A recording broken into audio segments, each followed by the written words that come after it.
안녕하세요. 책 읽는 생각부자입니다. 오늘은 다카시 히로카즈의 퀀텀 시크릿을 소개해드리려고 합니다. 저자는 고등학교 때 영국에 있는 미국 학교에서 인도 사람인 이슬람 선생님에게서 물리학을 배우게 되는 조금은 운명적인 만남을 갖게 됩니다. 물리학의 매력에 빠져 2년 내내 매일 14시간을 공부하고 런던 대학교 임페리얼 칼리지 물리학과에 입학합니다.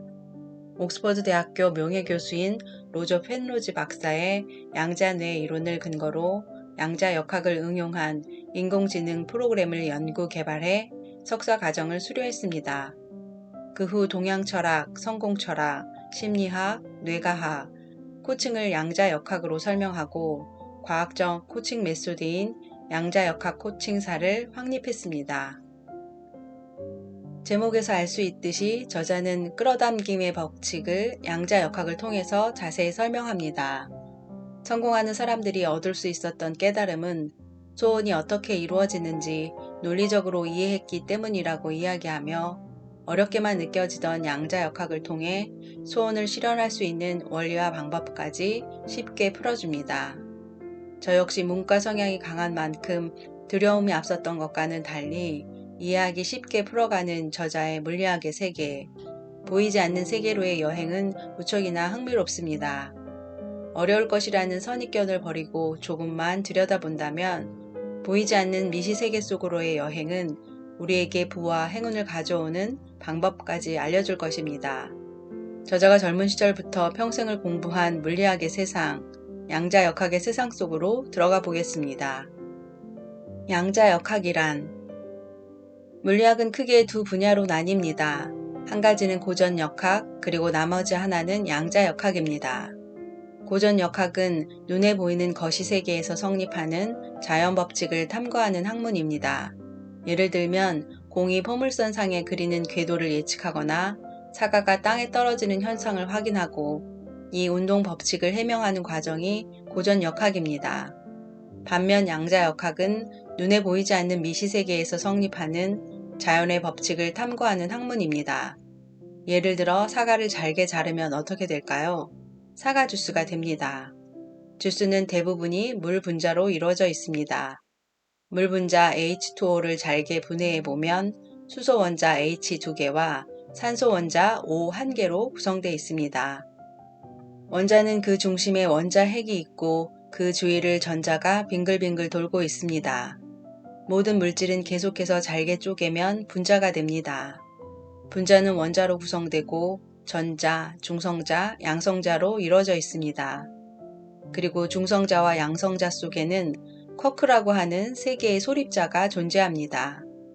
소립자란 더 잘게 나눠지지 않는 물질을 구성하는 채소 단위를 말합니다. 우리가 입는 옷, 사용하는 컴퓨터, 사는 집, 우리의 신체도 사실 모두 미시세계에서는 같은 소립자로 구성되어 있습니다. 모든 물질이 같은 소립자로 구성되어 있다니 이상하지 않나요?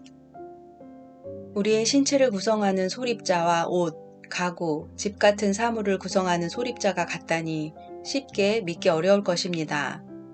소립자의 조합에 따라 식물이나 동물이 되기도 하며 다양한 사물이 된다면 우주에 있는 각종 생명체나 동물, 식물, 인간 모두가 보이지 않는 소립자의 바다에 연결되어 있다는 것이죠.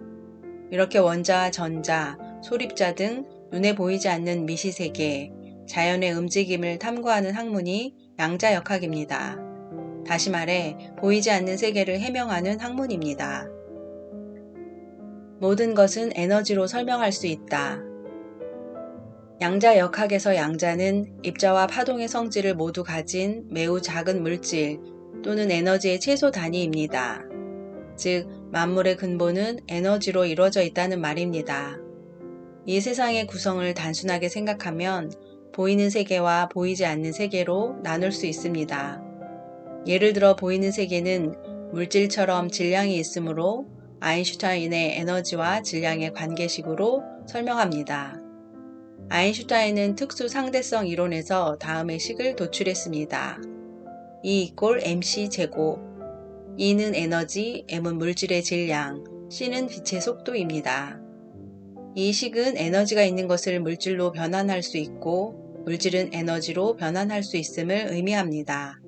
즉, 이 식을 활용하면 질량이 있는 물체의 에너지 양을 알 수 있다는 말입니다. 마찬가지로 체중을 측정하면 우리가 가진 에너지 양도 알 수 있습니다. 이 방법으로 계산하면 우리는 상당한 에너지 양을 가지는 셈입니다. 질량을 가진 물체는 모두 무게를 측정하면 에너지 양을 알 수 있습니다. 그러면 눈에 보이지 않는 세계의 에너지 양은 어떻게 알 수 있을까요? 1905년에 아인슈타인은 빛은 입자로 이루어져 있다는 광양자 가설을 확립했습니다. 그리고 1923년에 미국의 물리학자 아서 콤프턴이 빛이 금속에 닿을 때 방출되는 콤프턴 효과에 의한 에너지식에서 빛의 입자성을 증명했습니다. 빛의 입자가 금속에 닿아 방출되는 에너지 양은 다음 식으로 나타냅니다. E = hv. E는 에너지, h는 플랑크 상수, v는 주파수입니다. h는 플랑크 상수로 일정한 값이므로 에너지는 주파수에 비례합니다. 주파수란 1초 동안 파동이 진동하는 횟수를 뜻하며 진동수라고도 합니다. 이 식을 보면 진동수나 주파수가 높을수록 에너지가 높고 진동수나 주파수가 낮을수록 에너지가 낮습니다. 예를 들면 긴 줄넘기를 1초 동안 많이 돌리면 주파수가 높아지고 에너지도 높아집니다. 천천히 돌리면 에너지는 낮아집니다. 눈에 보이지 않는 세계는 이 에너지와 주파수의 관계식으로 표현합니다. 눈에 보이지 않는 세계에서 X선과 적외선, 자외선과 같은 전자파는 실체가 없기 때문에 파동과 같은 성질을 가지며 주파수로 표현합니다. 보이는 세계와 보이지 않는 세계를 조금 더 다양하게 분류해 보겠습니다. 사람이라면 보이는 세계는 육체이고 보이지 않는 세계는 마음이나 감정일 것입니다. 육체는 눈에 보이므로 질량의 식으로 표현하고 마음은 눈에 보이지 않으므로 주파수의 식으로 표현합니다. 우리가 살아가는 환경에서 눈에 보이는 것은 돈, 집, 옷과 같은 물질입니다. 반면 눈에 보이지 않는 것은 의식, 감정, 사고와 같은 정신적인 부분입니다. 그러므로 보이는 세계는 물질 세계, 보이지 않는 세계는 정신 세계라고도 할 수 있습니다. 5%의 의미. 도쿄대학 우주방사선 연구소의 자료에 따르면 우주에서 눈에 보이는 물질은 단 5%밖에 안 됩니다.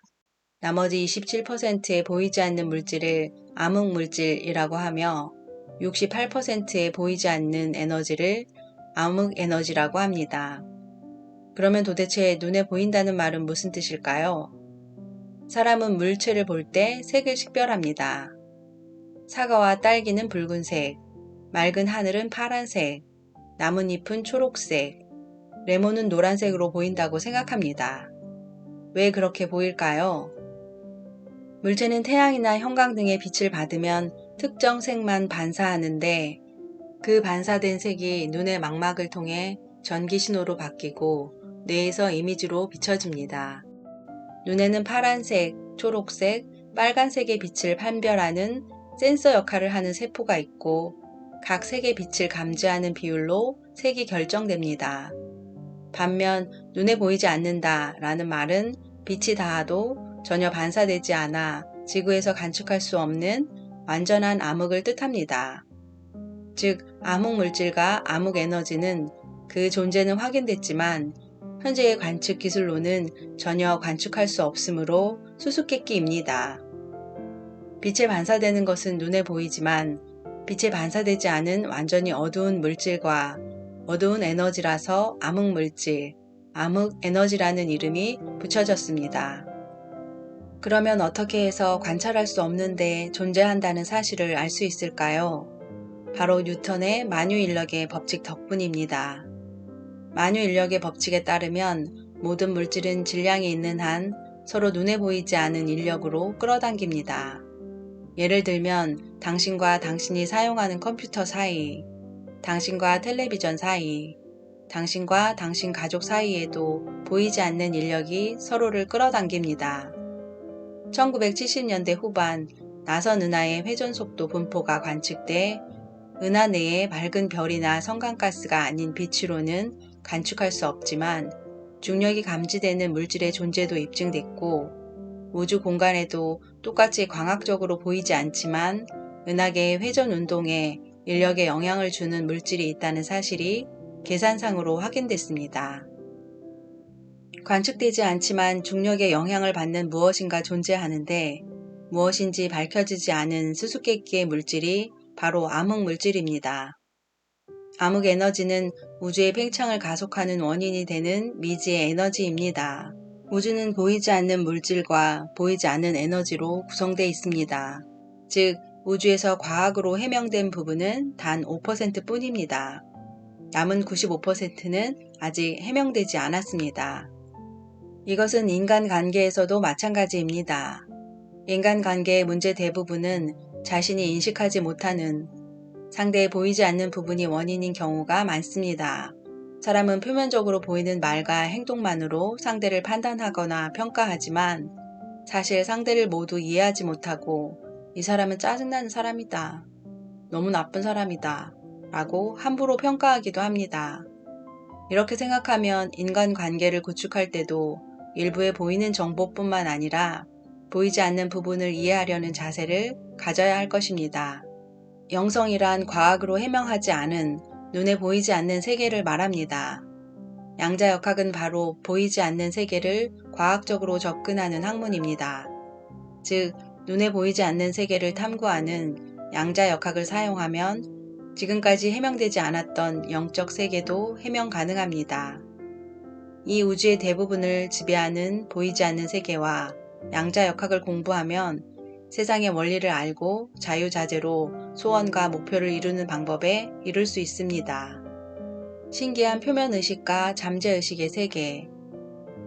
우주에서는 눈에 보이는 물질의 비율이 5%, 눈에 보이지 않는 물질과 에너지의 비율이 95%다 라는 글을 읽고 무엇이 떠오르셨나요? 사실 우주의 구성과 심리학에서의 의식의 구성은 무척 비슷합니다. 심리학의 세계에서 의식은 크게 세 가지로 나뉩니다. 첫째, 평소에 우리가 자각하는 표면의식입니다. 생각하고 판단하고 무엇인가를 바랄 때는 표면의식을 사용합니다. 둘째, 자각은 없지만 말이나 행동에 영향을 주는 잠재의식입니다. 셋째, 개인을 넘어선 인류 공통의 무의식 영역인 집합무의식입니다. 스위스의 유명한 심리학자인 칼 융은 의식 전체를 빙산으로 비유하면 대부분이 바닥 밑에 가라앉아 있는 잠재의식이다. 인간이 스스로 의식하는 표면의식은 바다 위에 얼굴을 내민 극히 일부분 뿐이다. 라고 말했습니다. 우주의 구성도 의식의 구성도 보이는 부분은 단 5%이고 나머지는 거의 보이지 않는 부분입니다. 양자역학적 소원 실현의 원리. 드디어 소원 실현의 원리를 양자역학적의 관점에서 이야기해 보겠습니다. 소립자는 관측되기 전까지는 파동의 성질을 가지며 관측되면 입자가 되는 이중성이 있습니다. 의식, 이미지, 사고, 감정은 눈에 보이지 않으므로 파동의 성질을 가집니다. 반면 물질이나 현실은 관측할 수 있으므로 입자의 성질을 가집니다. 따라서 의식, 이미지, 사고 등 눈에 보이지 않는 것이 관측되면 물질화되고 현실화됩니다. 그렇다면 소원 실현은 눈에 보이지 않는 의식, 이미지, 사고가 인식, 관측을 통해 현실이 되면서 가능해집니다. 불확정성 원리를 제안한 독일의 물리학자 베르너 하이젠베르크는 파동 상태에서 의식이 어떤 물질이나 사건을 인식하면 가능성이었던 그 물질이나 사건은 가능성 영역에서 물리세계로 나갑니다. 라는 말로 어떤 일이 실현되는 원리를 설명했습니다. 이 양자역학적 소원 실현의 원리를 사용하면 생각이 구체적으로 실현되는 프로세스도 다음과 같이 설명됩니다. 1단계, 이상적인 상태를 인식한다. 예를 들어 살고 싶은 이상적인 집을 의식합니다. 2단계, 의식하면 이미지가 떠오른다. 예를 들어 새하얀 단독주택에 정원이 있는 집을 떠올립니다. 3단계, 이미지가 떠오르면 사고가 작용한다. 예를 들어 새하얀 단독주택을 지으려면 어떻게 해야 할까? 어느 정도 돈을 모아야 할까? 하고 생각한다. 4단계, 사고가 작용하면 그에 따라 구체적인 행동이 명확해진다. 예를 들어 단독주택을 짓는데 돈이 얼마나 들지 견적을 냅니다. 5단계, 실제로 행동해 현실이 이상에 가까워진다. 예를 들어 매달 100만 원을 저축해 연간 1200만 원을 모읍니다. 이것이 소원을 실현하는 프로세스입니다. 사람들은 이 프로세스를 반복해 이상을 현실로 만듭니다. 파동이 같은 물체가 공명해 현실이 바뀐다. 기의 정체는 첨단 과학에서도 밝히지 못했지만 양자역학의 관점에서 말하면 생명체가 발산하는 전자기장의 에너지라고 생각할 수 있습니다.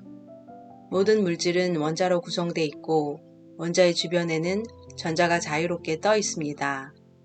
전자가 이동하면 전자기장이 발생합니다. 이 전자기장의 에너지가 바로 기가 아닐까요?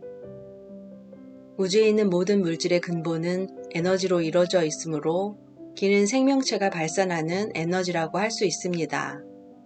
인간, 동물, 식물 등 모든 물질도 빛이나 바람, 눈이나 지진 같은 다양한 자연 현상도 보이지 않는 세계에서는 모두 고유의 주파수로 진동합니다. 이 진동 때문에 생기는 움직임을 파동이라고 하며 인간을 포함한 물질은 고유의 파동을 발산합니다. 1918년 노벨 물리학상을 받은 독일의 물리학자 막스 플랑크는 모든 것은 진동이며 그 영향이다. 현실에 어떤 물질도 존재하지 않는다. 모든 것은 진동으로 이루어졌다. 라는 말을 남겼습니다. 이렇게 실제로 모든 것은 진동한다는 사실은 100여 년 전에도 알려져 있었습니다. 다시 말해 뇌과학에서도 심리학에서도 우리가 어디로 의식을 향하고 주의를 기울이는지에 따라 인식 가능한 영역이 달라집니다. 따라서 좋아하는 일에 의식의 채널, 주파수를 맞추면 원하는 현실을 끌어당기고 불안한 일에 의식의 채널과 주파수를 맞추면 불안한 현실을 끌어당깁니다. 이처럼 모든 현상과 사건은 자신이 발산하는 파동이나 주파수와 공명에 일어나는 자기가 원인이 돼 일어나는 일입니다. 환경이나 타인을 억지로 바꿀 수는 없습니다. 그러나 자기 자신은 바꿀 수 있습니다. 현실을 바꾸고 싶다면 먼저 자신의 태도는 물론 사고방식 등 내면을 바꿔야 합니다. 내면은 눈에 보이지 않는 세계이기 때문에 주파수로 표현됩니다. 그러므로 현실을 바꾸고 싶으면 자신이 발산하는 주파수, 파동을 바꾸세요. 이것이 파동의 법칙입니다.